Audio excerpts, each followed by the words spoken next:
the day before our wedding, my fiancé, Liam, let his childhood sweetheart wear the wedding dress I had made with my own hands. Isabella is sick, he said. Is it really necessary to argue with a patient? Later, his sweetheart came to me in that same dress, crying and begging, Jenna, can you just lend me Liam for one day? I just want to be his wife for a day before I die. I watched as Liam and she held a grand wedding on the lawn, kissing and embracing like a real couple. He was right. It wasn't necessary, so I decided I didn't want the dress, or him, anymore. During dinner, I casually scrolled through my social media feed and saw a post from Isabella. It was a 9-picture grid of her in a wedding dress. The caption read, "He said I looked beautiful in a wedding dress." My mind went blank, my thoughts screeching to a halt, because the dress she was wearing was mine. The phone crashed onto the table, the hot water in my glass spilled onto me. Liam looked up, frowning. You're a grown woman. Can't you even hold a phone properly? I ignored the burning sensation and showed him her post.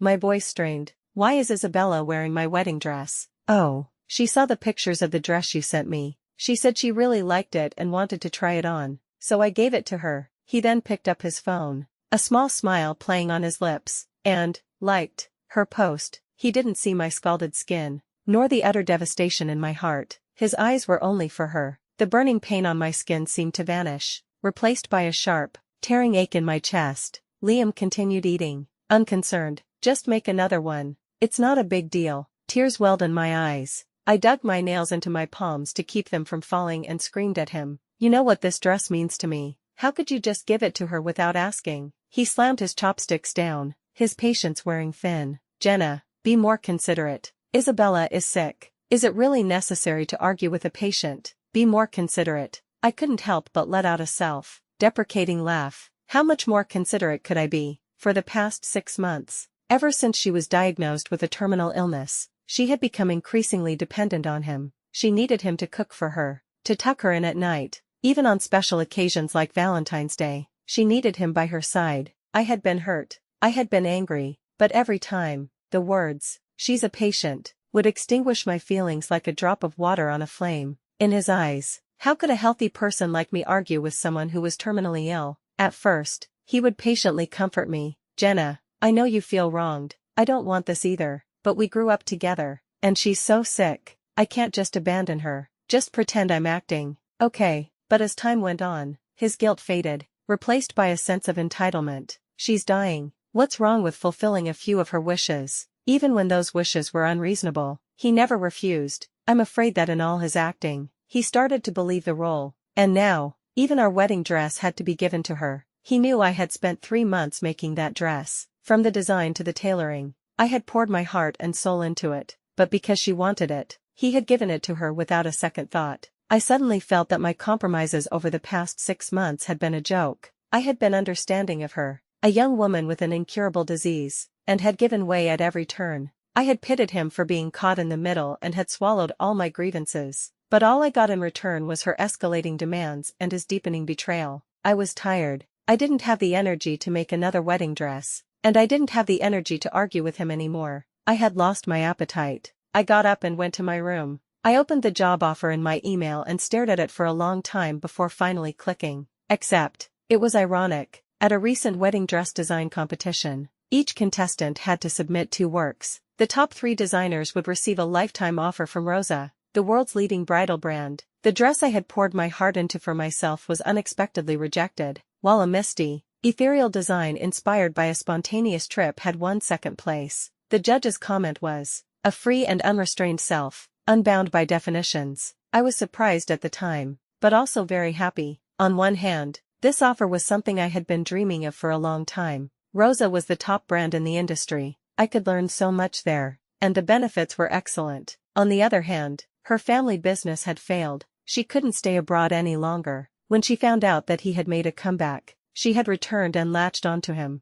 At first, he had hated her for abandoning him, but when he saw her crying piteously, his heart had softened. Later, as we were preparing for our wedding, she was diagnosed with a terminal illness and became completely attached to him. So I had excitedly told him about my offer from Rosa. We could start a new life abroad. Liam, your company is expanding its overseas business, right? And if we go abroad, she won't be able to bother you anymore. I know you're worried about her health, We can leave her some money and hire the best caregiver. I had stared at him, my eyes shining with hope. If he was willing to leave with me, I would believe that he had no feelings for his childhood sweetheart who had been clinging to him. But he had avoided my gaze. Jenna, I can't just leave her. We grew up together. After all, he said he only saw her as a sister. He said he didn't like the weather in France, didn't like the food there. He said I was the only one he loved, and begged me to think of him, to stay for him. I believed him, but he had lied. Looking back now, that rejected wedding dress, perhaps it had already sealed my and his fate. He and I met in our senior year of high school, when the 18-year-old him transferred to our small town school. The girls who usually had their heads buried in their books all looked up. He was like a movie star.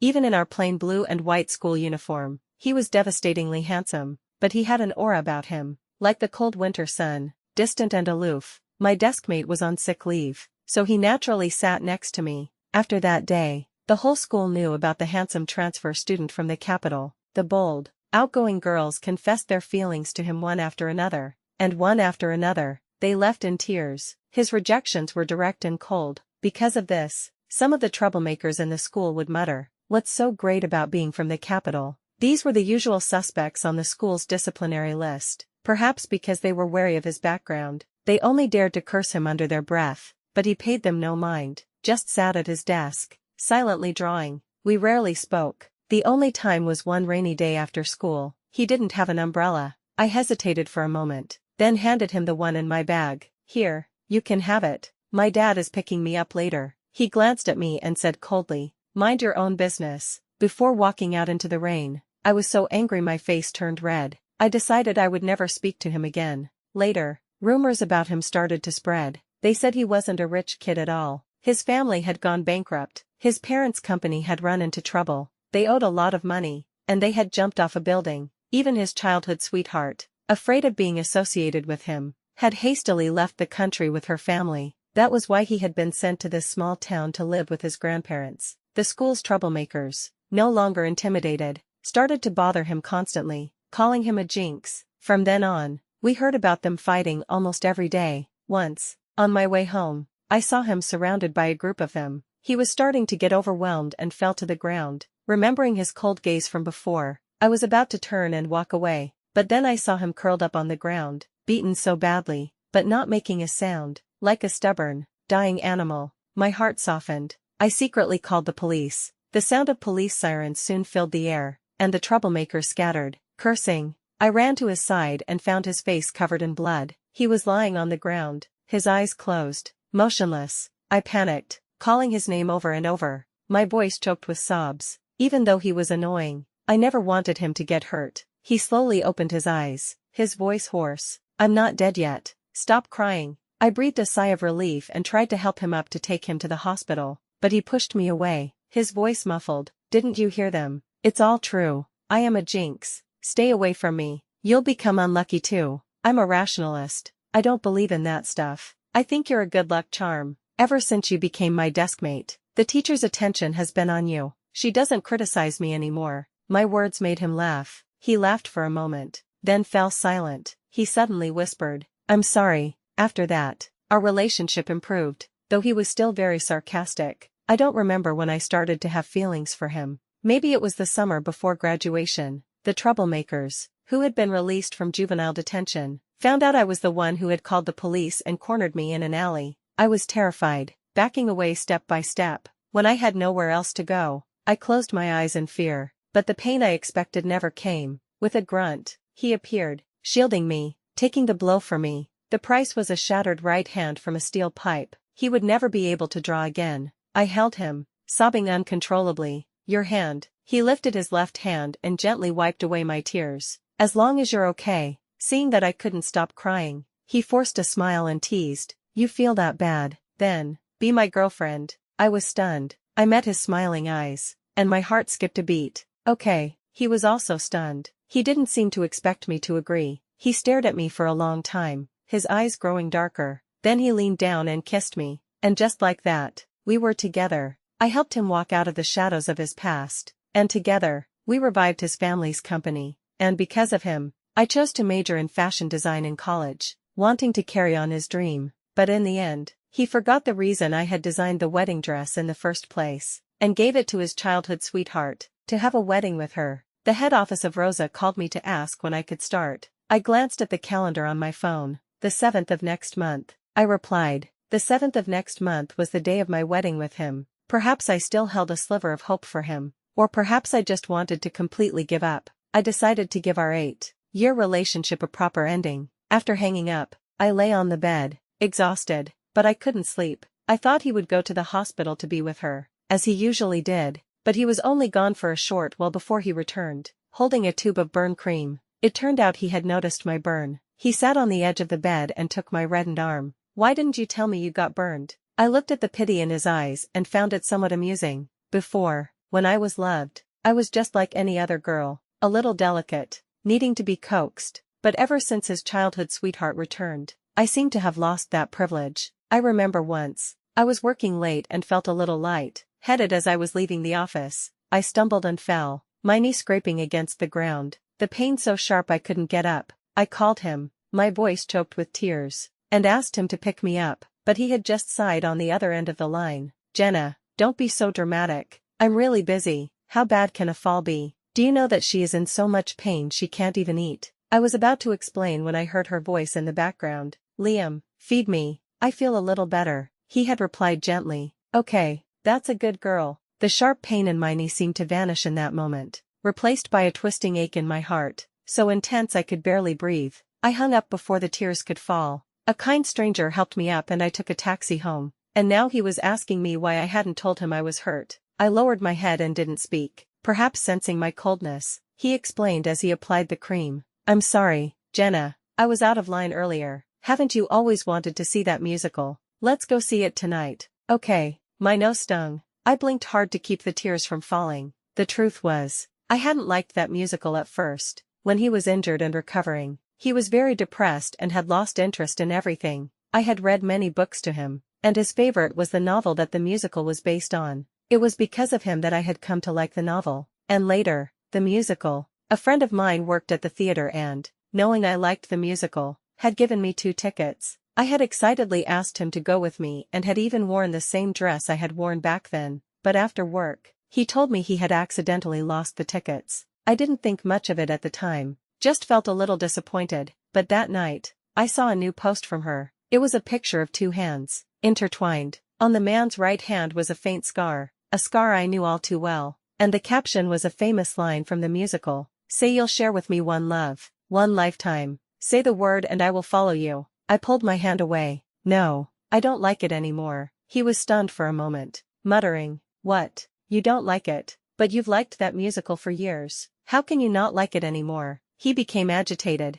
It was as if my not liking the musical was unacceptable to him. "Why do I have to like it forever?" I asked him calmly. He was speechless, unable to find a reason to argue. His face darkened. After a while, as if he had remembered something, he frowned. "Are you still angry about her wearing your wedding dress? If you really can't part with it, I can ask her to give it back." "Okay." I shook my head. "I'm not angry. And the dress, I don't want it. It's been worn by someone else. It's tainted." He froze. Our gazes met, and his eyes, which had been indifferent, slowly filled with panic, as we were at a standstill. His phone rang. The ringtone was the one he had specially set for her. He hesitated for a moment before answering. I heard her whimpering voice. "Liam, why haven't you come to tuck me in yet? I had a nightmare. It was so scary. Please come be with me." He was silent for a long time. Unlike before, he didn't immediately agree. He looked at me and said softly, "Jenna, just say you want me to stay, and I won't go." Before, if he had said he would stay with me, I would have been ecstatic. But now, his company didn't seem so important anymore. I got up and walked to the bathroom, my voice calm. "Go be with her. Fine. Don't regret it." His face was dark as he slammed the door and left. After that night, we began to give each other the cold shoulder. He deliberately stayed out all night, deliberately posted about her on his social media. He posted that she had eaten an extra bowl of rice today, praising her for being so good. He posted about taking her to Disneyland and riding the carousel, saying he had found his inner child. Not only did I not call him, but I even liked his posts, until the day of the Dragon Boat Festival. My parents called and asked me and him to come home for dinner. I was about to make an excuse, to say he was busy with work and I would go alone, but then he suddenly returned, carrying bags of expensive supplements. He took my phone and said warmly, "We know, Mom and Dad, Jenna and I will be there." I frowned at him, not understanding what he was up to. After hanging up, he handed me my phone, a look of grievance on his face. "All these days, why haven't you called me or texted me? Aren't you worried about me at all?" I was confused. He was the one who was wronged. Before, when I called you, you said you were busy and I shouldn't bother you, and you've been posting pictures of you with her. Why would I interrupt you? He stared at me, at a loss. He stammered, "No, Jenna, I was just trying to make you jealous. I've been staying at a hotel all this time. I felt like you didn't care about me as much as you used to, so I just wanted to get your attention." He took my hand, his voice pleading, "Jenna, let's stop this Cold War, okay? Let's go to your parents for dinner. Don't let them worry about us." I didn't say anything more. I went with him to my parents' house. At the dinner table, my parents had a little to drink and started reminiscing about my and his school days. They said I was always so stubborn, that I would huff and puff and say I would never speak to that annoying deskmate again, but then I would come home crying, looking for medicine for him. They said they had known I had a crush on him for a long time, because of a single comment he made. I, who hated milk, had started drinking a glass every single day without fail. Listening to them, he silently lowered his head,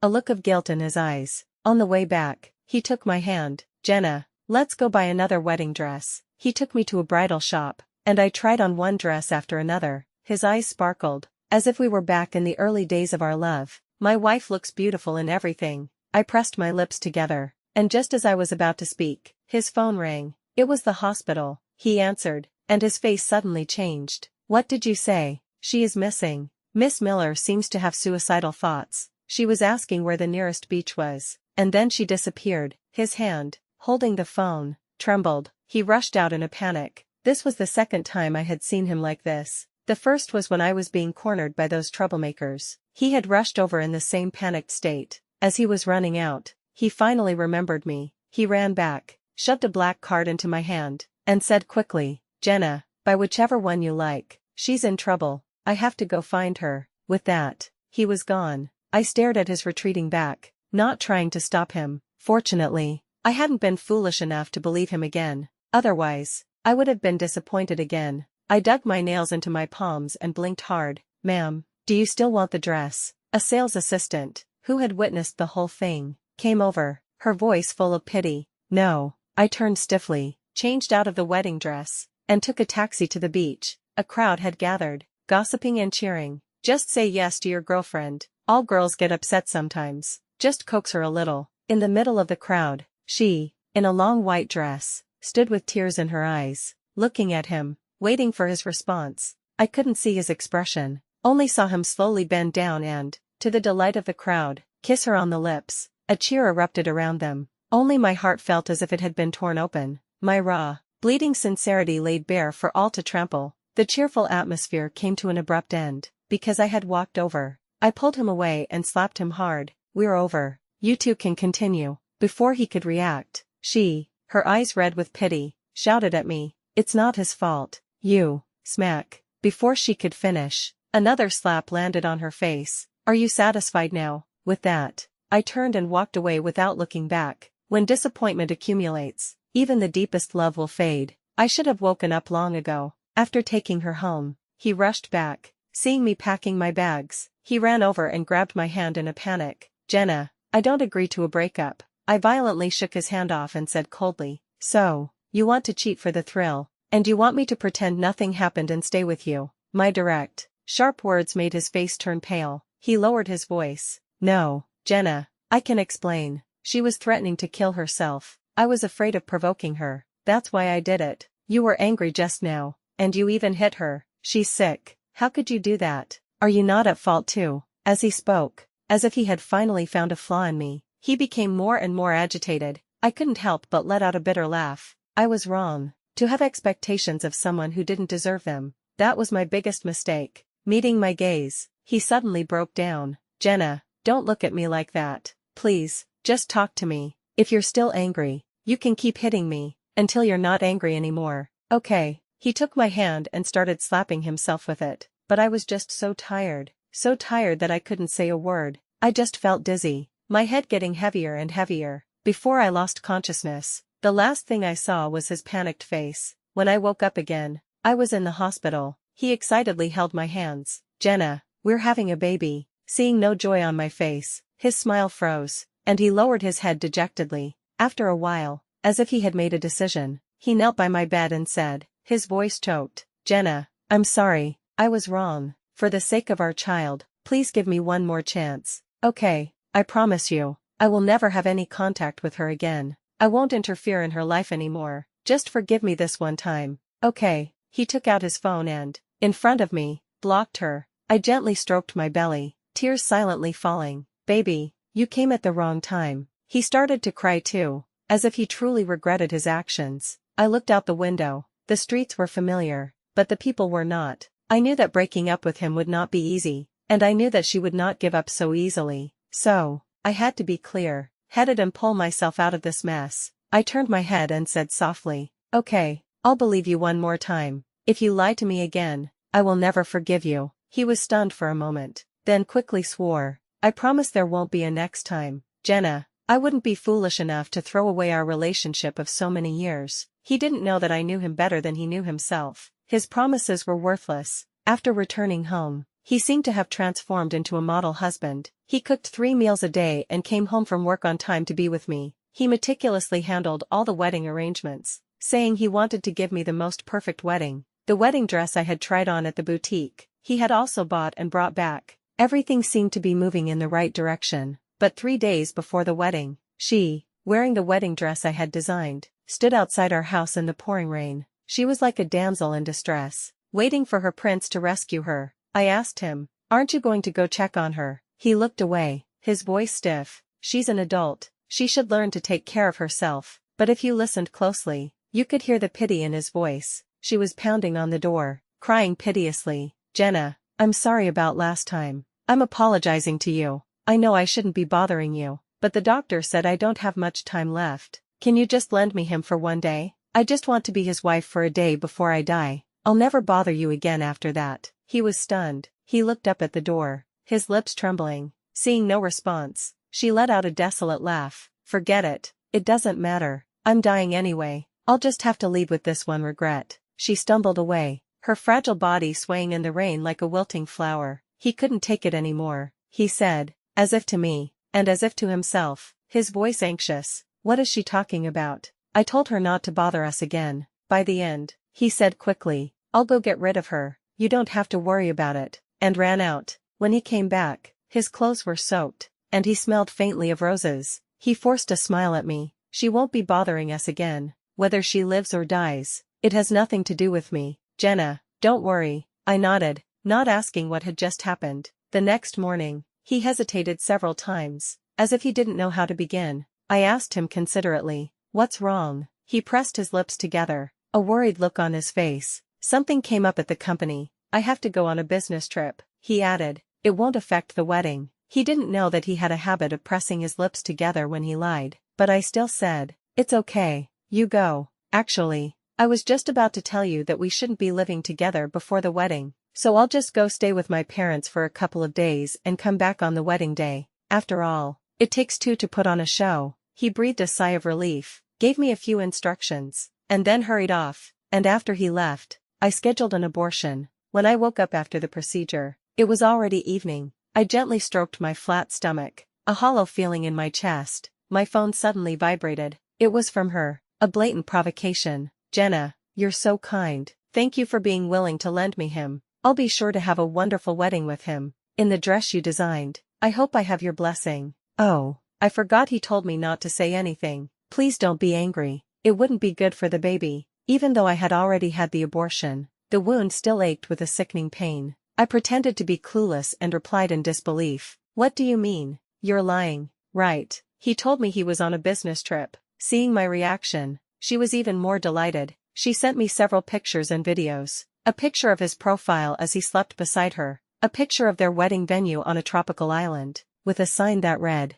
Groom Liam, Bride Isabella, and a video of their wedding. He, in a black suit, was kissing her on the lips as the officiant spoke. I remembered his impatient words. Is it really necessary to argue so much? I forgot to tell him. It really wasn't necessary. So, I didn't want the wedding dress. Or him. See, he loves me, he could never abandon me. So, Jenna, don't be naive. I advise you to let go and stop clinging to him. She flaunted his love for her, without any restraint. I hadn't wanted to deal with her. I had just wanted to end things with him. I had always believed that if he loved me enough, if he had enough self-control, no Isabella or any other woman could affect our relationship. But now, she was just asking for it. Don't worry, I'll give you a blessing you'll never forget. With that, I saved all the videos and chat logs. The night before our wedding, he sent me a message saying he had landed at the airport and would be home soon. I didn't reply, I just sent him a scheduled email. Then, I blocked and deleted all his contact information. Sometimes, he and I were surprisingly in sync.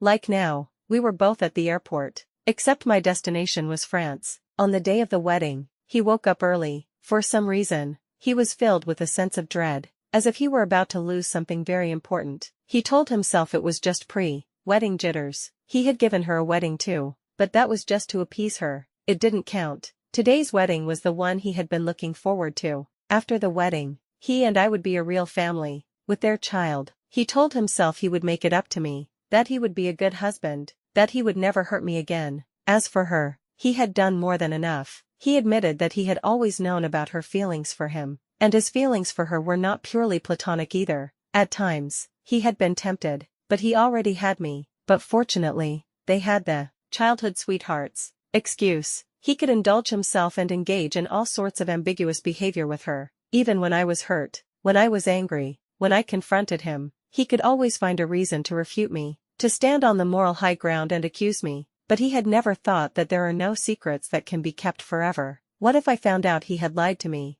What would he do? The wedding began. He stood at the end of the aisle, which was strewn with pink rose petals, waiting for his bride. But the music ended, and I never appeared. He grew more and more anxious. The guests began to whisper, their gazes fixed on him. Did the bride run away? It's possible. I heard the groom has been having an affair with his childhood friend. What woman could stand for that? His body trembled, as if he had been slapped. He fumbled for his phone, about to call me, but at that moment, the large screen began to play the video of his and her wedding, along with the chat logs between her and me. His face turned from red to white. He looked around and saw her among the guests. He rushed down from the stage, his face contorted with rage, and grabbed her by the neck. Did you show her the video? Why did you tell her? I promised I would fulfill your last wish. Why did you have to ruin my wedding with me? She was terrified and hurt. It wasn't me. I didn't show her the video. Liam, let go of me. It hurts. Suddenly, she remembered something.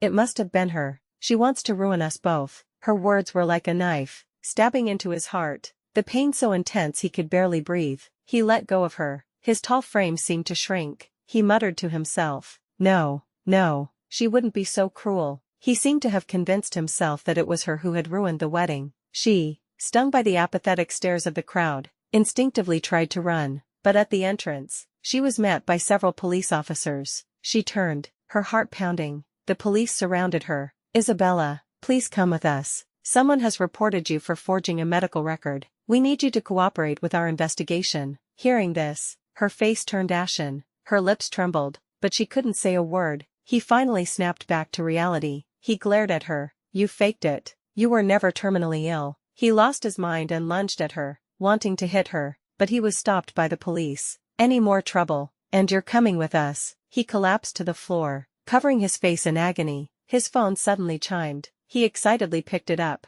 but the next second, he froze. An email with no subject. Somehow, he knew what was inside. His hand trembled as he tried to open it, but he couldn't. Finally, he closed his eyes and, with a sense of resignation, opened the email. I've had the abortion. You've lost your chance. Don't bother me again. A single tear fell onto the screen. He suddenly slapped himself hard across the face, his own tears streaming down. I calmly turned off the live stream and had a good night's sleep. A rare dreamless night. When I woke up, a friend from back home sent me a message. He had gone to my old company looking for me and had been kicked out by security. His and her scandal was all over the news, and his company's stock had plummeted, but he didn't care. He was asking everyone where I had gone, but no one would tell him. I had never intended for things to get this ugly, but it was all his own doing. I threw myself into my work at Rosa. Design always requires inspiration, so I would often wander the streets of Paris, soaking in the local culture. One rainy day, I found my muse. His name was Julian.